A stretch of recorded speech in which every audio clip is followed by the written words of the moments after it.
ঈদের দিন একটু বের হলাম সকালবেলা আমরা রাস্তার পরিস্থিতি কেমন সেটা দেখার জন্য। দেখতে পাচ্ছেন দুই পাশে চলছে গরু জবাই।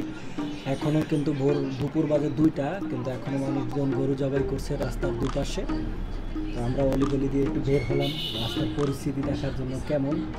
বাট এই যে দেখেন রাস্তার অবস্থা, টানা 2 দিন থাকবে হয়তো এই ধরনেরই সারা বাংলাদেশে রাস্তাঘাটের অবস্থা।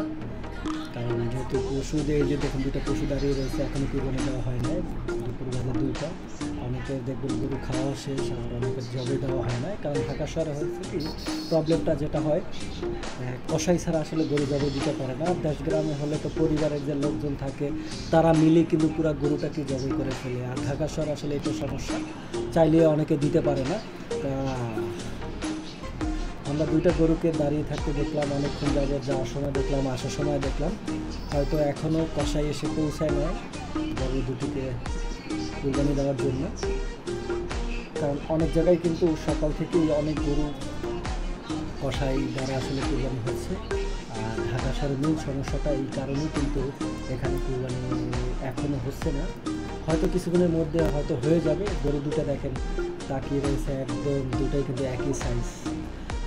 আজকের দিনে সারা পৃথিবীতে কত লক্ষ গরু পশু কুরবানি যে হবে একমাত্র আল্লাহ তাআলাই জানে। আর যারা কুরবানি দিচ্ছেন সবার কুরবানি যেন কবুল হয় সেই প্রত্যাশাই আমরা করি। তো দেখতে দেখতে আমরা একটু বের হলাম 300 ফিটের রাস্তায়, মাওয়া রাস্তায় যাচ্ছি আমরা। তো দেখা যাক কেমন রাস্তাঘাটের পরিস্থিতি। সেখানেও দেখতে পাচ্ছি আমরা কিন্তু একদম ফ্রি, একটা জ্যাম নেই, একটা গাড়ি নেই তেমন একটা। আজকে ঈদের দিন কিন্তু রাস্তাঘাট টোটালটাই ফ্রি। তো যে যেখানেই যাবেন, ঘুরতে যাবেন আর যাই করবেন, একটু সাবধানে যাবেন। আর কারণ এই মুহূর্তে গাড়িও পাবেন না, যদি নিজস্ব গাড়ি থাকে হয়তো সেক্ষেত্রে আপনি ঘুরতে পারবেন। তো দেখতে দেখতে আমরা চলে আসলাম আবদুল্লাপুর। তো বের হলাম, দেখলাম রাস্তার পরিস্থিতিটা কেমন সেটাই আপনাদেরকে জানানোর চেষ্টা করলাম। তো ঈদের দিন সবাই কেমন আছেন, ভালো আছেন, সুস্থ থাকবেন। সবাইকে ঈদ মোবারক জানাচ্ছি। দেখা হবে পরবর্তীতে, সেদিন একটু ভালো থাকুন, সুস্থ থাকুন। সবাইকে একদিন ঈদ মোবারক। থ্যাংক ইউ, আল্লাহ হাফেজ।